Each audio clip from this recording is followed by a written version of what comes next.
What if Steven Seagal, an Aikido master with the heart of a samurai, clashed with Frank Dukes, the highly publicized ninja boasting an undefeated record? Imagine these two legends of martial arts cinema squaring off face to face for the ultimate hypothetical showdown.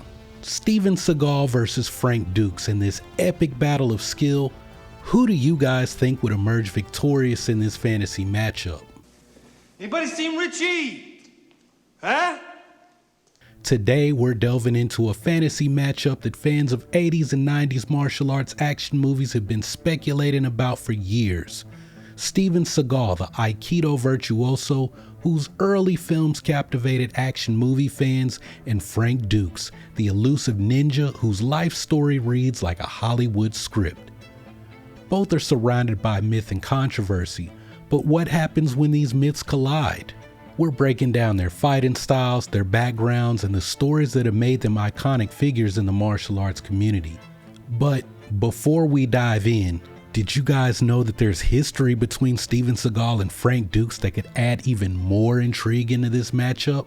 Steven Seagal, the box office sensation of the late 80s and early 90s, brought Aikido into the limelight with his blockbuster hits.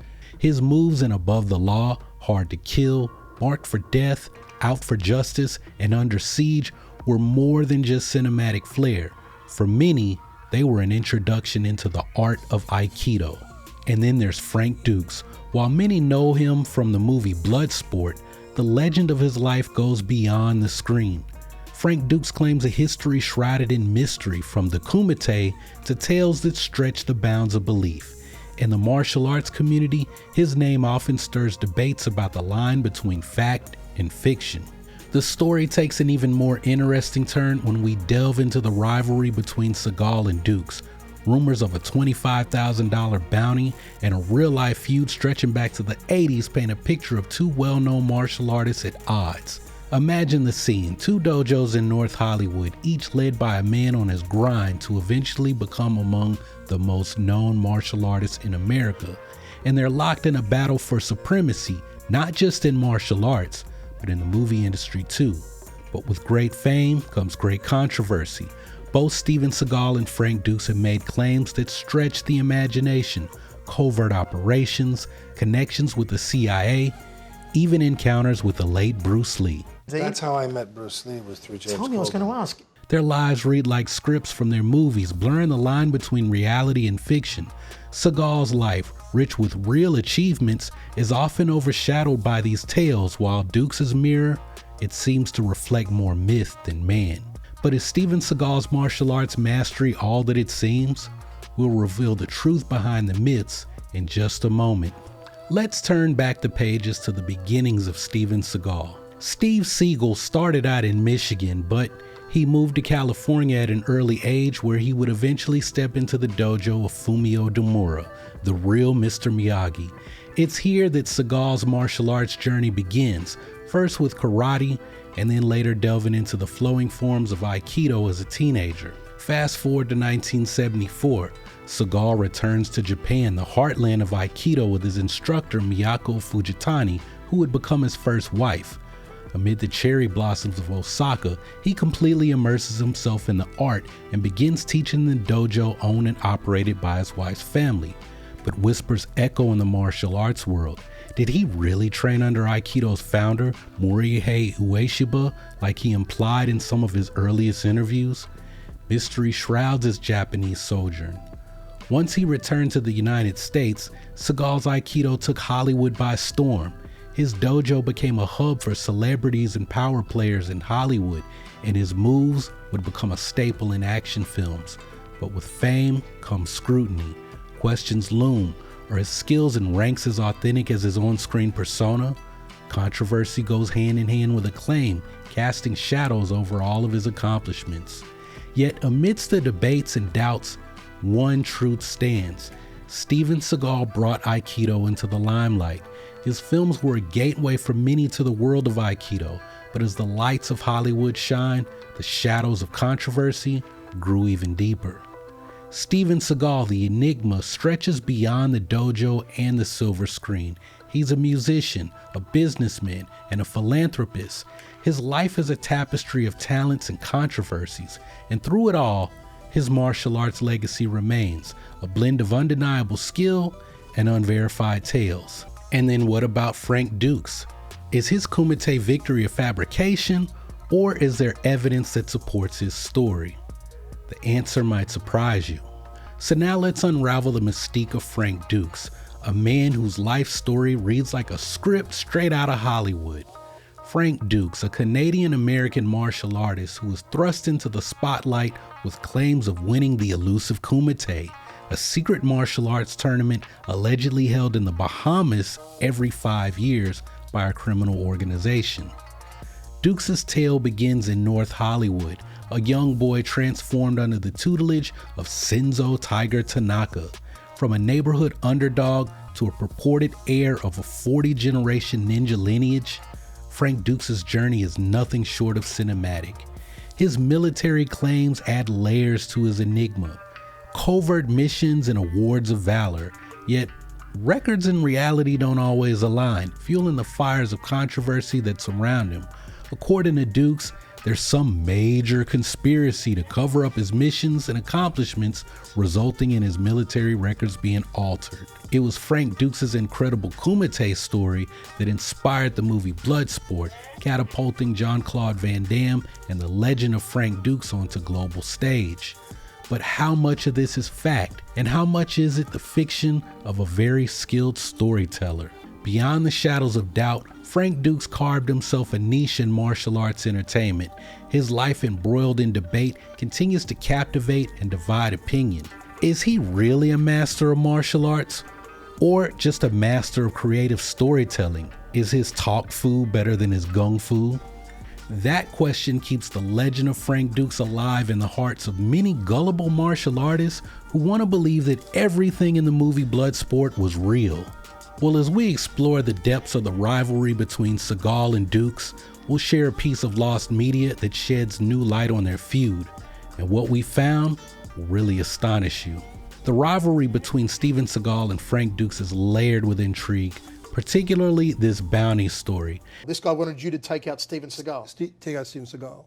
See, Frank Dux claimed that a man walked into his dojo and offered him $25,000 to get rid of Steven Seagal.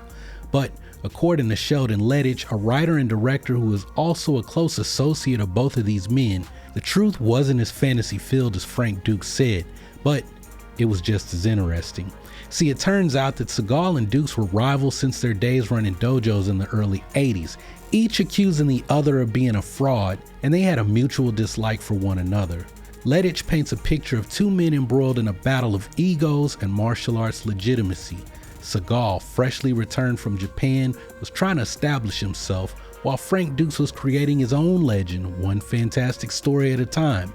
Their feud was kind of petty, but it was kind of funny at the same time. See, Frank Dux always referred to Seagal by his real name, Steve Seagal, the good little Jewish boy from Orange County.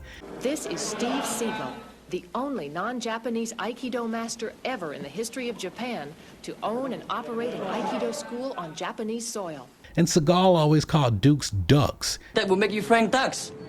No. It's Dux. You know, because Frank was always ducking a real fight. I mean, you know, when you're the undefeated Kumite champion, hey man, you gotta do something to keep that record intact. The rivalry between these two reached a boiling point in an LA Times interview. Steven Seagal, already known for his controversial remarks through jabs at Chuck Norris, and that interview eventually resulted in the formation of the Dirty Dozen, which I've discussed in a recent video on Steven Seagal, and also in the video about what really happened between Seagal and Judo Gene LaBelle.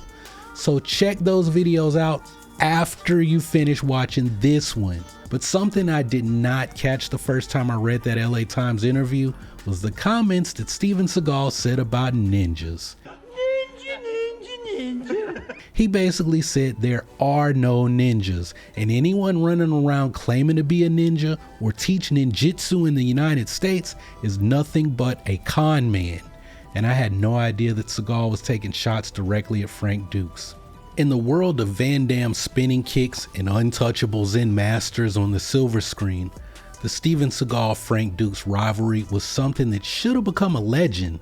That's if more people actually knew what was happening between the two of them behind the scenes. But it's a tale of two martial arts giants in the 80s, each claiming to be a true master, in a battle that extended far beyond the dojo walls. Well, in assessing the skills and fighting styles of Frank Dukes and Steven Seagal, I've looked at the opinions of a few respected martial arts experts who have trained with both of these men, and their perspectives might just tilt the scales in this epic showdown. But first, hey, let's look at the head-to-head matchup. In his prime, Steven Seagal was 6 feet 4 inches and he weighed a little over 200 pounds. Frank Dukes, on the other hand, was reported to be around 6'2" or 6'3" during the time that he allegedly participated in the Kumite, and he claims that he fought at heavyweight. So assuming that Frank Dukes was a little over 200 pounds, their physical attributes in the early 80s indicate that while Steven Seagal had a slight height advantage, the two of them were both similarly matched in size. Steven Seagal's skills are rooted in Aikido, where he claims a 7th dan black belt, and he's known for a more direct combat-oriented approach that he calls Tenshin Aikido. He's also trained in karate, potentially judo, kendo, and Okinawan kobudo, indicating versatility in both unarmed and weapons-based forms of combat. Frank Dukes' martial arts background is centered around his claim of mastering Koga Yamabushi ninjutsu under his teacher Senzo Tiger Tanaka, a man who just happens to share the same name as a James Bond villain. Frank Dukes claims to have spent 12 years training in secret with Tiger Tanaka, learning various deadly techniques and mastering the art of camouflage and assassination. Frank Dukes also developed Dukes-ryu ninjutsu, which incorporates elements from various martial arts to create a style focused on adaptability and real-world application. Dukes-ryu students say Frank Dukes also studied Shido-ryu karate, jiu-jitsu that he learned from Tanaka, Kenpo, Ninpo, and he was self-taught some other styles that helped make up the Dukes-ryu curriculum. Now, as far as evaluating their skills, look y'all, I personally gotta give the nod to Steven Seagal. Both Frank Dukes and Steven Seagal have made all kinds of claims, one of them being that they've worked with Vladimir Putin and trained Russian special forces soldiers, but there's only picture evidence of Seagal and Putin ever being together. Additionally, Steven Seagal was appointed the Shihan of the Russian Aikido Federation. The only people I've seen who recognize Dukes as anything are members of this weirdo Black Dragons Association, Dukes' business partners who also happen to be Dukes' students, and desperate podcasters and YouTube vloggers. Now, when we talk about fighting styles, Steven Seagal's fighting style, known as Tenshin Aikido, diverges from traditional Aikido by incorporating more direct linear movements mirroring Japanese swordsmanship principles. This variation emphasizes practical self-defense over spiritual development, and it integrates strikes and punches to enhance combat effectiveness. Now, I recently came across an interview with Christopher Mulligan, an American who's teaching Aikido in Japan. And Christopher, he actually trained for a short time with Steven Seagal at that Osaka dojo in the late 70s.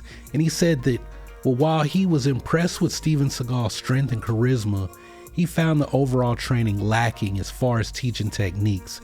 He did say that Seagal's emphasis was on real-world application and mental toughness.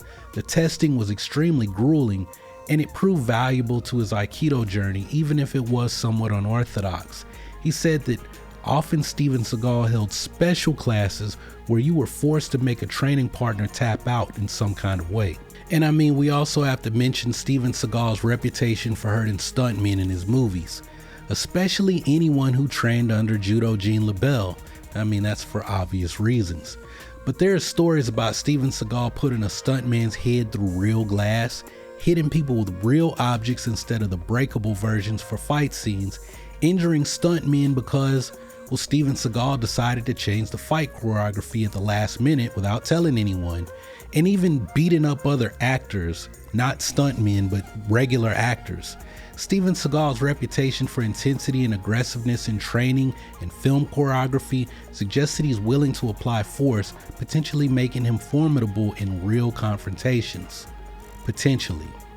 But as for the fighting style of our Kumite champion, I mean, what can I say?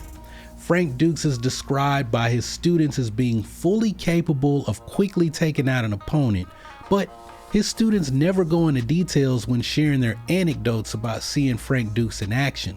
Frank Dux claims that he had numerous records for knockouts in the Kumite, but when he's asked in interviews about how he defeated his opponents, he talks about using jiu-jitsu to gain the advantage because, well, so many people back then were clueless about grappling.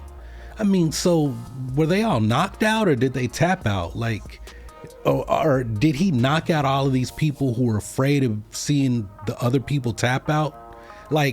I spent at least 2 hours watching a Frank Dux seminar where he was teaching, and he never actually showed off a technique or did anything that remotely looked like any kind of light sparring with the attendees. The only thing that I can even find about Frank Dux being tested in a real situation was the incident with Zane Frazier. And look, y'all, all I'm saying is that if Zane Frazier didn't beat the brakes off of Frank Dux, then why did Art Davies offer Zane a spot in UFC 1? It's just something to think about. But anyway, because there are stories about Seagal actually hitting people, even if it is on unsuspecting people, we can at least verify that Seagal actually knows how to perform his techniques and hurt people with them. With Frank Dux, the only thing I've ever seen is him talking, and the people who vouch for him, they just don't come off as trustworthy people. So look, I'm sorry y'all, but for me, I gotta go with Steven Seagal. And I mean, I don't even personally consider what Seagal does to be Aikido, but anyone with eyes that can see can tell that if this man grabs you by your wrist, your elbow, your arm, he knows how to hurt you. But after saying all of that, I'd like to hear from you guys. What are your thoughts on this epic showdown? Do you agree with the assessment that gives Seagal the edge, or do you believe Dux' mysterious and lethal ninjutsu could tip the scales in his favor? I mean, it's easy to get caught up in these stories that these celebrity martial arts guys try to sell us, but we need to value critical thinking. Do not be afraid to question and investigate the veracity of martial arts claims. So I encourage you guys to explore these stories with a curious mind and then form your own opinions. But hey, look, I know I kind of went hard on your boy Frank Dux in this video, so I'm going to at least say something nice about him, because I really love how he dresses like Michael Jackson and Captain EO when he's teaching all that ninja stuff. Hey y'all, I really loved that Captain EO movie when I was 8. Michael Jackson is the man. But look y'all, if you enjoyed this epic showdown, stay tuned for our next fantasy matchup, which I think is going to be Steven Seagal versus Michael Jai White. So while you wait on that video, look, if you want to hear even more stories about Steven Seagal, then check out this video about the 3 times Steven Seagal ran from a fight. And on that note, hey, y'all keep training, remember to breathe, and come back and holler at me on the next video.